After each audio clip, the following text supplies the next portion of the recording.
Hi friends, പുതിയൊരു വീഡിയോയിലേക്ക് എല്ലാവർക്കും സ്വാഗതം. ഇന്ദ്രൻ സുശീലയെ അറിയിക്കാതെയാണ് അനുപമയെയും കുഞ്ഞിനെയും കാണാൻ വേണ്ടി കല്യാശ്ശേരി തറവാട്ടിലേക്ക് പോയിട്ടുണ്ടാവുക. അക്കാര്യം സത്യനും ശ്യാമിനും അറിയാമായിരിക്കും. അങ്ങനെ സത്യനും ശ്യാമും കൂടി സംസാരിക്കുകയാണ്. അപ്പോൾ സത്യനോട് ശ്യാമ് ചോദിക്കുകയാണ്, അമ്മ ഇക്കാര്യം അറിഞ്ഞിട്ടില്ല എന്ന് തോന്നുന്നു, സുശീല ആന്റിയെ അറിയിക്കാതെയാണോ ഇന്ദ്രേട്ടൻ കല്യാശ്ശേരി തറവാട്ടിലേക്ക് അനുചേച്ചിയെയും കുഞ്ഞിനെയും കാണാൻ വേണ്ടി പോയത് എന്ന് ചോദിക്കുകയാണ്.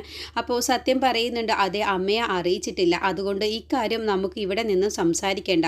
അമ്മ എങ്ങാനും ഇന്ദ്രേട്ടൻ വരുന്നതിൻ്റെ മുന്നേ അറിഞ്ഞു കഴിഞ്ഞാൽ ഇന്ദ്രേട്ടനുമായി വലിയൊരു പ്രശ്നം തന്നെ ഉണ്ടാക്കും. അതുകൊണ്ട് നമുക്കൊന്നും മിണ്ടാതെ അമ്മ എങ്ങാനും ചോദിച്ചാൽ ഒന്നും അറിയാത്ത ഭാവത്തിൽ നിൽക്കാമെന്ന് സത്യൻ ശ്യാമിനോട് പറയുകയാണ്. അങ്ങനെ അവർ രണ്ടുപേരും സംസാരിക്കുന്ന ആ സമയത്താണ് സുശീല അവിടേക്ക് വരുന്നത്. അങ്ങനെ സുശീല ചോദിക്കുകയാണ്, ഇത്രയും നേരമായിട്ടും ഇന്ദ്രൻ എന്താണ് വരാത്തത്? ഇന്ദ്രൻ നിങ്ങളെക്കാളും മുന്നേ വീട്ടിലെത്തുന്നതാണല്ലോ, ഇന്നെന്താ ഇപ്പോൾ ഇതുവരെയും കാണാത്തത്? നിങ്ങളോട് എങ്ങാനും എന്തെങ്കിലും പറഞ്ഞിട്ടുണ്ടോ എന്ന് ചോദിക്കാൻ കേട്ടോ. അപ്പോൾ സത്യം പറയണേ, ഇല്ല, എന്നോടൊന്നും പറഞ്ഞിട്ടില്ല. ഏട്ടൻ എന്നോട് കട ഒന്ന് നോക്കണം, ഞാൻ പുറത്തേക്ക് അത്യാവശ്യമായിട്ട് പോവുകയാണെന്ന് മാത്രമാണ് പറഞ്ഞത്. അങ്ങനെ തന്നെയാണോ എന്ന് സുശീല ഒരു സംശയത്തോട് കൂടിയിട്ട് സത്യനോട് ചോദിക്കാൻ കേട്ടോ. ആ സമയത്ത് സത്യനും ശ്യാമും മുഖത്തോട് മുഖം നോക്കുകയാണ്. അങ്ങനെ ഇന്ദ്രൻ വരുന്നതും കാത്ത് സുശീല പുറത്തേക്ക് കണ്ണും നട്ട് ഇരിക്കുകയാണ് കേട്ടോ. ആ സമയത്താണ് ഇന്ദ്രൻ വരുന്നത്. അങ്ങനെ ഇന്ദ്രനെ കാണുന്ന സമയത്ത് ഇന്ദ്രൻ പെട്ടെന്ന് സുശീലയെ കാണുമ്പോൾ എന്തെങ്കിലും ഒരു ചോദ്യം, അനുവിനെയും കുഞ്ഞിനെയുമാണ് കാണാൻ ഞാൻ പോയത് എന്ന് അറിഞ്ഞാൽ ഈ വീട്ടിൽ പിന്നെ ഇന്ന് നല്ല പ്രശ്നം തന്നെയാവും. അതുകൊണ്ട് ഒന്നും മിണ്ടാതെ അകത്തേക്ക് കയറി പോവാമെന്ന് ഇന്ദ്രൻ മനസ്സുകൊണ്ട് വിചാരിക്കുകയാണ്. അങ്ങനെ ഇന്ദ്രൻ സുശീലയെ മൈൻഡ് ചെയ്യാതെ നേരെ അകത്തേക്ക് കയറി പോവാൻ നിൽക്കാൻ കേട്ടോ. അപ്പോൾ സത്യനോട് കാര്യങ്ങളൊക്കെ ചോദിക്കുകയാണ്. എന്തായി കടയിലെ കാര്യങ്ങൾ എന്നൊക്കെ ചോദിക്കുമ്പോൾ, കടയിൽ കുഴപ്പമൊന്നും ഉണ്ടായിരുന്നില്ല ഏട്ടാ, ഞാൻ കടയുടെ ചാവി ഞാൻ ഏട്ടൻ്റെ റൂമിൽ കൊണ്ടുവച്ചിട്ടുണ്ട് എന്ന് പറയുകയാണ്. അങ്ങനെ ശ്യാമു ചോദിക്കുകയാണ്, അല്ല, ഇന്ദ്രേട്ടൻ്റെ മുഖത്ത് നല്ല ക്ഷീണമുണ്ട്, നല്ല ദൂരയാത്ര കഴിഞ്ഞിട്ടാണോ വരുന്നത് എന്ന് ഒന്നും അറിയാത്ത ഭാവത്തിൽ ചോദിക്കാൻ കേട്ടോ. അപ്പോൾ ഇന്ദ്രൻ പറയുകയാണ്, അതെ, ഞാൻ നല്ല ദൂരയാത്ര കഴിഞ്ഞ് വരികയാണ്, എന്നെ കണ്ടാൽ തോന്നുന്നുണ്ടല്ലേ, എന്നാൽ ഞാൻ പെട്ടെന്ന് പോയി ഒന്ന് കിടക്കട്ടെ എന്ന് പറഞ്ഞ് ഇന്ദ്രൻ സുശീലയോട് ഒരക്ഷരം മിണ്ടാതെ നേരെ അകത്തേക്ക് കയറി പോവുകയാണ് കേട്ടോ. അങ്ങനെ സുശീലയ്ക്ക് കാര്യം മനസ്സിലാവുകയാണ്. എന്നിൽ നിന്നും ഒഴിഞ്ഞു മാറാൻ വേണ്ടിയിട്ടാണ് അവൻ ഈ അഭിനയിക്കുന്നത് എന്ന് മനസ്സിലായതുകൊണ്ട് തന്നെ സുശീല പെട്ടെന്ന് അവിടെ നിൽക്കടാ എന്ന് പറയുകയാണ് കേട്ടോ ഇന്ദ്രനോട്. എന്നിട്ട് ചോദിക്കുകയാണ്, അല്ല, നീ എന്താ ഇപ്പോൾ എന്നോടൊന്നും സംസാരിക്കാതെ ഇവരോട് മാത്രം സംസാരിച്ചിട്ട് നീ പോകുന്നത്? എനിക്ക് മനസ്സിലാകുന്നില്ല എന്നൊന്നും നീ കരുതണ്ട. നീ എവിടേക്കാണ് പോയത് എന്ന് ചോദിക്കുകയാണ്. നിങ്ങൾ 3 പേരും എന്നിൽ നിന്നും എന്തോ മറയ്ക്കുന്നുണ്ട് എന്ന് മനസ്സിലായി. നിങ്ങൾ 3 പേരും ഇപ്പോൾ ഒരു സെറ്റാണല്ലേ എന്ന് സുശീല വീണ്ടും ചോദിക്കുകയാണ്. അപ്പോൾ ഇന്ദ്രൻ സുശീലയുടെ മുഖത്ത് നോക്കാതെ പറയുകയാണ്, ഞാൻ അനുവിനെയും കുഞ്ഞിനെയും കാണാൻ വേണ്ടി കല്യാശ്ശേരി തറവാട്ടിലേക്ക് പോയിരിക്കുകയായിരുന്നു അമ്മേ എന്നും പറഞ്ഞ് നേരെ അകത്തേക്ക് അങ്ങ് കയറി പോവുകയാണ്. അത് കേട്ടതോടുകൂടി സുശീല പെട്ടെന്ന് അങ്ങ് ഞെട്ടിപ്പോവുകയാണ് കേട്ടോ. എന്നോട് ഒരക്ഷരം മിണ്ടാതെയാണല്ലോ ഇവൻ ഈ പോയത് എന്നുള്ള ഭാവത്തിൽ. ആ സമയത്ത് സത്യനും ശ്യാമും ഒന്ന് പുഞ്ചിരിക്കുന്നുണ്ട്. സുശീലയോട് ഒരു കാര്യവും പറയാതെയാണ് ഇന്ദ്രൻ പോയത് എന്നുള്ള കാര്യം മനസ്സിലായത് കൊണ്ട് തന്നെ അവർ രണ്ടുപേരും പരസ്പരം ചിരിക്കുന്നുണ്ട്. കാരണം ഇന്ദ്രേട്ടനിൽ സ്വഭാവത്തിൽ നല്ല വ്യത്യാസമുണ്ട്. അമ്മ വിരിച്ച വലയിൽ നിന്നും ഇന്ദ്രേട്ടൻ ഇപ്പോൾ വഴുതി മാറാൻ ശ്രമിക്കുന്നുണ്ട് എന്നുള്ള ഭാവത്തിലാണ് അവർ പുഞ്ചിരിക്കുന്നത്. അങ്ങനെ സുശീല സത്യൻ്റെയും ശ്യാമിൻ്റെയും മുഖത്തേക്ക് നോക്കിയിട്ട് പറയുകയാണ്, ഇന്ദ്രൻ എവിടെയാണ് പോയത് എന്നുള്ളത് നിങ്ങൾക്ക് ആദ്യമേ അറിയാമായിരുന്നു എന്ന് എനിക്ക് മനസ്സിലായി. നിങ്ങൾ 3 പേരും കൂടി കളിക്കുന്ന നാടകമാണെന്നും എനിക്ക് മനസ്സിലായി. പക്ഷേ ഞാൻ അറിയാതെ, ഈ സുശീല അറിയാതെ എന്തൊക്കെയാണ് ഇവിടെ നടക്കാൻ പോകുന്നത് എന്നുള്ളത് നമുക്കൊന്ന് നോക്കാം. സുശീല അറിയാതെ എന്തെങ്കിലും കളികൾ ഇവിടെ കളിക്കാൻ ഉദ്ദേശിക്കുന്നുണ്ടെങ്കിൽ അത് നടന്നു തന്നെ എന്നുള്ള ഭാവത്തിൽ സുശീല സത്യനോടും ശ്യാമിനോടും ഒരു വെല്ലുവിളി നടത്തിയതുപോലെ സംസാരിച്ച ശേഷം അകത്തേക്ക് പോവുകയാണ്. അങ്ങനെ സത്യം പറയുകയാണ്, ശ്യാമിന് ഏട്ടൻ ഉറപ്പായും ഏട്ടത്തെയും കുഞ്ഞിനെയും ഇവിടേക്ക് കൊണ്ടുവരുമെന്നുള്ളത് എനിക്ക് ഉറപ്പായ കാര്യമാണ് എന്ന് പറയട്ടോ. അപ്പോൾ ശ്യാമ പറയണേ, വരട്ടെ സത്യ, ആദ്യം നമുക്ക് അനുവേടത്തെയും കുഞ്ഞും ഇവിടെ എത്തട്ടെ, എന്നിട്ട് വിശ്വസിച്ചാൽ മതി എന്ന് ശ്യാമ സത്യനോട് പറയുകയാണ്. പിന്നീട് അനുവിൻ്റെ അടുത്തേക്ക് ചീരു വരികയാണ്. എന്നിട്ട് ചീരു പറയുകയാണ്, ഇന്ദ്രേട്ടൻ്റെ സ്വഭാവത്തിൽ നല്ല വ്യത്യാസമുണ്ട്. അച്ഛൻ ആഗ്രഹിച്ചതുപോലെ അനുചേച്ചി ഇന്ദ്രേട്ടൻ്റെ വീട്ടിലേക്ക് പോയി സന്തോഷത്തോടു കൂടി ജീവിക്കണം, അതാണ് അച്ഛൻ്റെ ഏറ്റവും വലിയ ആഗ്രഹം. അതുപോലെ ദയ ശബരിയുടെ കൂടെയും പോകണം, എങ്കിൽ അച്ഛൻ്റെ മനസ്സിലൊരു വലിയ ആശ്വാസം തന്നെയാണ് ഉണ്ടാവുക എന്ന് പറയട്ടോ. അപ്പോൾ അനു ചോദിക്കുകയാണ്, ഞാൻ ഇന്ദ്രേട്ടൻ്റെ കൂടെ പോവാൻ നിനക്ക് തിടുക്കമായ ചീരു എന്ന് ചോദിക്കുമ്പോൾ, അങ്ങനെയല്ല അനുചേച്ചി, നിങ്ങൾ സന്തോഷത്തോടു കൂടി ജീവിക്കണം, അതാണ് അച്ഛൻ്റെ ഏറ്റവും വലിയ ആഗ്രഹം. അച്ഛൻ്റെ 5 പെൺമക്കളിൽ 3 പെൺമക്കളും ഭർത്താക്കന്മാരെ അകന്ന് നിൽക്കുകയാണ്. അത് അച്ഛന് ഒരുപാട് വിഷമമുണ്ടാവും. അച്ഛൻ ഒരുപാട് പ്രതീക്ഷയോടെയാണ് നമ്മളുടെ എല്ലാവരുടെയും കല്യാണം നടത്തിയത്. എന്നിട്ട് അച്ഛൻ്റെ മനസ്സിലേക്ക് തലമുറയിലേക്ക് എന്നും ഓരോ മുറിവുകളാണ് നമ്മൾ പെൺമക്കൾ കാരണം ഉണ്ടായിട്ടുള്ളത്. അതുകൊണ്ട് നമ്മുടെ ജീവിതത്തിലെ പ്രശ്നങ്ങളൊക്കെ എത്രയും പെട്ടെന്ന് പരിഹരിച്ചാൽ മാത്രമാണ് അച്ഛൻ എത്രയും പെട്ടെന്ന് ഇവിടേക്ക് മടങ്ങി വരികയുള്ളൂ. അതുകൊണ്ടാണ് ഞാൻ ചേച്ചി അങ്ങനെ പറഞ്ഞത് എന്ന് പറയട്ടോ. അപ്പോൾ അനു പറയുകയാണ്, നിങ്ങളെ തനിച്ചാക്കിയിട്ട് ഞാൻ ഒരിക്കലും ഇന്ദ്രേട്ടൻ്റെ വീട്ടിലേക്ക് പോവുകയില്ല എന്ന് പറയാണ്. അതൊന്നും ചേച്ചി ഇപ്പോൾ കാര്യമാക്കി എടുക്കേണ്ട.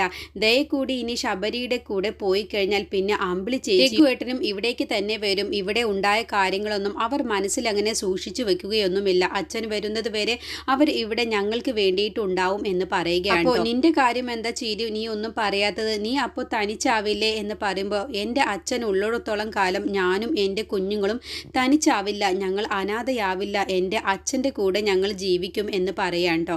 അപ്പോൾ വിനയനെ കുറിച്ചുള്ള നല്ല വാക്കുകളൊന്നും തന്നെ ചീരുവിനോട് ഇപ്പോൾ പറഞ്ഞു കഴിഞ്ഞാൽ അവൾ അത് എടുക്കില്ല എന്നുള്ളത് അറിയുന്നത് കൊണ്ട് തന്നെ അനു തൽക്കാലത്തേക്ക് മിണ്ടാതിരിക്കുകയാണ്. ആ സമയത്താണ് അവിടേക്ക് മഞ്ചാടി വരുന്നത്. എന്നിട്ട് മഞ്ചാടി പറയുകയാണ്, എത്രയും പെട്ടെന്ന് അച്ഛനൊന്ന് വന്നിരുന്നെങ്കിൽ എനിക്കൊരു കാര്യം അച്ഛനോട് പറയാനുണ്ടായിരുന്നു എന്ന് പറയാട്ടോ. എന്താ നീ ഉദ്ദേശിച്ചത് എന്ന് അപ്പോൾ ചോദിക്കുകയാണ് അനുവും ചീരുവും കൂടി.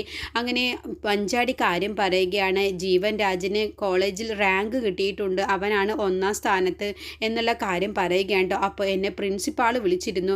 പ്രിൻസിപ്പാൾ ജീവൻ രാജിനെ കുറിച്ച് എന്നോട് സംസാരിച്ചു. ജീവൻ രാജിന് കൊടുത്തിട്ടുള്ള കേസ് അതൊന്ന് പിൻവലിക്കണം എന്നുള്ള ഭാവത്തിലാണ് എന്നോട് പ്രിൻസിപ്പാൾ സംസാരിച്ചത് എന്നൊക്കെ പറയുകയാണ് കേട്ടോ. അത് കേൾക്കുന്ന സമയത്ത് ചീരുവിന് അങ്ങ് ദേഷ്യം വരികയാണ്. അപ്പോൾ ചീരു പറയാൻ, നല്ലോണം പഠിക്കുമെന്ന് പറഞ്ഞിട്ട് എന്ത് കാര്യമാണുള്ളത്? അവൻ്റെ കയ്യിലിരിപ്പും മനസ്സിലിരിപ്പും ദുഷിച്ചതല്ലേ എന്ന് വീണ്ടും പറയുകയാണ് കേട്ടോ. അവൻ ഇനി ഒരിക്കലും ഒരു പെൺകുട്ടിയോടും ഇങ്ങനെ പെരുമാറാൻ പാടില്ല. അതുകൊണ്ട് ഒരിക്കലും ഈ കേസിൽ നിന്നും നീ പിന്മാറരുത്. ഈ കേസ് മുന്നോട്ട് തന്നെ പോവണം. അവന് അർഹിച്ച ശിക്ഷ തന്നെ കിട്ടണം. അവൻ കുറേ പഠിച്ച് റാങ്ക് വാങ്ങിയതുകൊണ്ട് മാത്രം കാര്യമില്ലല്ലോ എന്ന് പറയുകയാണ് കേട്ടോ. ചീരുവിന് ദേഷ്യം പിടിച്ചിട്ട്, പിന്നെ ജീവൻ രാജിനെ ഈ കേസിൽ നിന്നും പിന്മാറ്റിക്കഴിഞ്ഞാൽ അപ്പോൾ വിനയനും രക്ഷപ്പെടും. വിനയൻ ഒരിക്കലും രക്ഷപ്പെടരുത് എന്ന് വീണ്ടും ചീരു ദേഷ്യത്തോടു കൂടി വിനയനെ കുറിച്ച് പറയുകയാണ്. അപ്പോൾ അനു പറയുകയാണ്, നീ എന്താ മോളെ ഇങ്ങനെ സംസാരിക്കുന്നത്? വിനയൻ ഒരു തെറ്റും ചെയ്തിട്ടില്ല. വിനയൻ ഈ കേസിൽ ഒരു പ്രതിയുമല്ല. അവന് നഷ്ടപ്പെട്ടു പോയ ആ ഒരു ഫോണ് അവൻ സൂക്ഷിച്ചു വെച്ചു എന്നുള്ള കേസ് മാത്രമാണ് വിനയന്റെ ഭാഗത്തുള്ളൂ. അത് കേട്ടപ്പോൾ ചീരുവിന് അങ്ങ് ദേഷ്യം വരികയാണ്. അപ്പോൾ ചീരു പറയുകയാണ്, ആ ഫോൺ കാരണം എനിക്ക് വിനയന്റെ മുന്നിൽ ഒരുപാട് കഷ്ടപ്പാടുകൾ സഹിക്കേണ്ടി വന്നിട്ടുണ്ട്. അതുകൊണ്ട് എനിക്ക് ഇക്കാര്യത്തിൽ വിനയന് ക്ഷമ കൊടുക്കാൻ കഴിയുകയില്ല. വിനയനും തക്കതായ ശിക്ഷ തന്നെ ലഭിക്കണം. അവൻ എല്ലാത്തിനും അനുഭവിക്കണം എന്ന് ചീരു വീണ്ടും പകയോടുകൂടി സംസാരിക്കുകയാണ് കേട്ടോ. അത് കേൾക്കുന്ന സമയത്ത് അനുവിനെ ചീരുവിനോട് വിനയനെ കുറിച്ചുള്ള ഒരക്ഷരം പോലും പറയാൻ കഴിയുന്നില്ല. വിനയന്റെ സ്വഭാവത്തിൽ ഒരുപാട് വ്യത്യാസമുണ്ട്. അവനിപ്പോൾ പഴയ വിനയനല്ല എന്നുള്ള കാര്യം ചീരുവിനോട് പറഞ്ഞാലും ചീരു ഇപ്പോൾ അത് വിശ്വസിക്കില്ല. ചീരു അപ്പോഴും പറയും, അതൊക്കെ അയാളുടെ നാടകമാണ്. എന്നെ കയ്യിൽ കിട്ടിയാൽ അയാൾ വീണ്ടും പഴയ സ്വഭാവത്തിലേക്ക് തന്നെ പോവും എന്ന് തന്നെയാവും ചീരു പറയുക. അതുകൊണ്ട് തൽക്കാലം മിണ്ടാതിരിക്കുകയാണ് നല്ലത് എന്നുള്ള ഭാവത്തിൽ അനു നിൽക്കുകയാണ് കേട്ടോ. ആ സമയത്താണ് അവിടേക്ക് രഘു വരുന്നത്. അപ്പോൾ രഘുവിൻ്റെ വാഹനത്തിൻ്റെ സൗണ്ട് കേട്ടപ്പോൾ അനു കതക് തുറന്നു കൊടുക്കാൻ വേണ്ടി പുറത്തേക്ക് പോവുകയാണ്. അപ്പോൾ ചീരു ആണെങ്കിലോ വിനയനെ കുറിച്ച് ആലോചിച്ച് ദേഷ്യപ്പെട്ടിട്ടിരിക്കുകയാണ് കേട്ടോ. ആ സമയത്ത് മഞ്ചാടി ചീരുവിനെ ആശ്വസിപ്പിക്കുകയാണ്. എന്നിട്ട് രഘുവുമായി സംസാരിക്കുകയാണ്. രഘുവേട്ടന് ഭക്ഷണം എടുക്കട്ടെ എന്ന് അനു ചോദിക്കുമ്പോൾ, വേണ്ട, ഞാൻ കഴിച്ചിട്ടാണ് വന്നത്, നിങ്ങൾ കതക് കുറ്റിയിട്ട് ഉറങ്ങാൻ നോക്കിക്കോളൂ എന്ന് പറയട്ടോ. അപ്പോൾ അനു ചോദിക്കുന്നുണ്ട്, അച്ഛൻ പിന്നീട് വിളിച്ചോ എന്നൊക്കെ ചോദിക്കുമ്പോൾ, ഇല്ല, അമ്മാവൻ പിന്നെ വിളിച്ചിട്ടൊന്നുമില്ല എന്ന് പറയുകയാണ്. അങ്ങനെ അനുവിനോട് കാര്യം പറഞ്ഞ ശേഷം രഘു പോയി ഉറങ്ങാൻ വേണ്ടി പറയുകയാണ് കേട്ടോ. എന്നിട്ട് രഘു ആണെങ്കിലോ അനന്തമാഷിനെ കുറിച്ചുള്ള കാര്യങ്ങളൊക്കെ ആലോചിച്ച് മാഷ് ഉണ്ടായിരുന്ന സമയത്തും ആ കല്യാശ്ശേരി തറവാട്ടിലേക്ക് വരുന്ന സമയത്തും ഉണ്ടായ കാര്യങ്ങളൊക്കെ മാഷിനെ കുറിച്ച് ഇങ്ങനെ രഘു ആലോചിച്ച് കിടക്കുകയാണ്. പിറ്റേ ദിവസം രാവിലെ ആകുന്ന സമയത്ത് രഘുവിന് ചായയുമായിട്ട് അനു വരികയാണ്. ആ സമയത്ത് രഘുവിനെ അവിടെ കാണില്ല. അപ്പോൾ മനസ്സുകൊണ്ട് അനു ഇങ്ങനെ ചിന്തിക്കുകയാണ്, എവിടെയാവും രഘുവേട്ടൻ പോയത്? ഇനി കടയിലേക്ക് എങ്ങാനും പോയോ? ഇവിടെ കാണാനില്ലല്ലോ എന്നൊക്കെ ഇങ്ങനെ പറഞ്ഞുകൊണ്ട് രഘുവിനെ അവിടെയൊക്കെ തിരയുകയാണ്. അടുത്ത എപ്പിസോഡിൽ രഘു നേരെ കുളത്തിലേക്ക് കുളിക്കാൻ വേണ്ടി പോവുകയാവും. അങ്ങനെ കുളത്തിലേക്ക് എത്തുന്ന സമയത്ത് കാലെടുത്ത് വെക്കുന്ന സമയത്ത് അവിടെ തമ്പായി ഉണ്ടാവും കേട്ടോ. തമ്പായി കുളിച്ചുകൊണ്ടിരിക്കുകയാവും. അങ്ങനെ തമ്പായി രഘുവിനോട് പറയുകയാണ്, നിൽക്കവിടെ എന്നങ്ങ് പറയുകയാണ് കേട്ടോ. എന്നിട്ട് പറയുകയാണ്, ഈ തമ്പായി കുളിക്കുന്നിടത്ത് നീ വന്ന് കുളിച്ചിട്ടുണ്ടെങ്കിൽ അതിൻ്റെ ഭവിഷ്യത്ത് നീ അനുഭവിക്കേണ്ടി വരും. ഈ തമ്പായിയുടെ കുളിക്ക് തടസ്സം വരുത്തിയിട്ടുണ്ടെങ്കിൽ അതിനുള്ള ശിക്ഷ വലിയതായിരിക്കും എന്നൊക്കെ പറഞ്ഞ് രഘുവിനോട് വലിയ വീരവാദമൊക്കെ തമ്പായി മുഴക്കുകയാണ് കേട്ടോ. അപ്പോൾ പെട്ടെന്ന് രഘു അങ്ങ് ഞെട്ടിപ്പോവുകയാണ്. ഇയാൾ എന്താ, ഇയാളുടെ പെരുമാറ്റവും ഇയാളുടെ സംസാരവും ഒക്കെ ഒരു പന്തികേടുണ്ടല്ലോ, ഇയാളെന്നെ ഒന്ന് സൂക്ഷിക്കണം എന്നുള്ള ഭാവത്തിലാണ് കേട്ടോ തമ്പായിയെ രഘു ഇങ്ങനെ നോക്കുന്നത്. പിന്നീട് ഇന്ദ്രൻ്റെ അടുത്തേക്ക് സുശീല വരികയാണ്. എന്നിട്ട് സുശീല ദേഷ്യത്തോടു കൂടി ഇന്ദ്രനോട് പറയുകയാണ്, നീ ഇന്നലെ അനുവിനെ കാണാൻ വേണ്ടി കല്യാശ്ശേരി തറവാട്ടിലേക്ക് പോയിട്ടുണ്ടെങ്കിൽ നീ എന്നോട് എന്തുകൊണ്ട് പറഞ്ഞില്ല? നിന്റെ മനസ്സിൽ അനുവിനെ ഇവിടേക്ക് കൊണ്ടുവരണം എന്നുള്ള ചിന്തയാണെങ്കിൽ നീ ഒന്നോർത്തോ, എൻ്റെ അനുവാദമില്ലാതെ ഈ വീട്ടിലേക്ക് അനുവിനെയും കുഞ്ഞിനെയും കൊണ്ടുവരാൻ നീ ഉദ്ദേശിക്കേണ്ട. അതിന് നീ സുശീല സമ്മതിക്കില്ല. അതുകൊണ്ട് നീ അങ്ങനെ വല്ല ഉദ്ദേശവും ഉണ്ടെങ്കിൽ, അനുവിനെയും കുഞ്ഞിനെയും ഈ വീട്ടിലേക്ക് കൊണ്ടുവരണം എന്നുള്ള ഉദ്ദേശം നിന്റെ മനസ്സിലുണ്ടെങ്കിൽ ആദ്യം അത് എന്നോട് സംസാരിച്ചിരിക്കണം.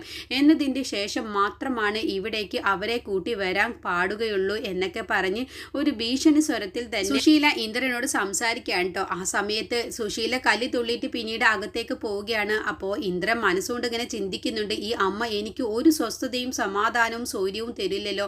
അനുവിനെയും കുഞ്ഞിനെയും ഇവിടേക്ക് കൂട്ടിക്കൊണ്ടുവരാൻ അമ്മ ഇനിയും സമ്മതിക്കില്ല എന്നുള്ള ആ ഒരു ഭാവമാണല്ലോ അമ്മയുടേത് എന്നൊക്കെ ഇങ്ങനെ ചിന്തിക്കുകയാണ്. അങ്ങനെ സുശീല പറഞ്ഞിട്ടുണ്ടാവും, അനന്തൻ മാഷിൻ്റെ 5 പെൺമക്കളും തമ്മിൽ അങ്ങോട്ടും വലിയ പോർവിളിയും അഹങ്കാരവും ഒക്കെ നടത്തുന്നുണ്ടാവും. അതുകൊണ്ടാണ് അനന്തൻ മാഷ് നിന്നെ വിളിച്ച് എത്രയും പെട്ടെന്ന് അനുവിനെയും കുഞ്ഞിനെയും ഇവിടേക്ക് കൊണ്ടുവരാൻ വേണ്ടി പറഞ്ഞിട്ടുണ്ടാവുക. അങ്ങനെ വല്ല മോഹം നിന്റെ മനസ്സിലുണ്ടെങ്കിൽ അത് എൻ്റെ അനുവാദമില്ലാതെ ഈ വീട്ടിലേക്ക് കൊണ്ടുവരാമെന്ന് നീ മോഹിക്കേണ്ട ഇന്ദ്ര എന്നൊക്കെ ഇങ്ങനെ പറഞ്ഞിട്ടാണ് സുശീല അകത്തേക്ക് പോയിട്ടുണ്ടാവുക. അപ്പോൾ ഇന്ദ്രനാണെങ്കിൽ സുശീലയുടെ ആ സംസാരം കേൾക്കുന്ന സമയത്ത് അനുവിനെയും കുഞ്ഞിനെയും ഈ വീട്ടിലേക്ക് ഇനിയും കൊണ്ടുവരാൻ അമ്മ സമ്മതിക്കുമെന്ന് തോന്നുന്നില്ല എന്നുള്ള ആ ഒരു ടെൻഷനോട് കൂടിയിട്ടാണ് ഇന്ദ്രൻ അവിടെ നിൽക്കുന്നത്.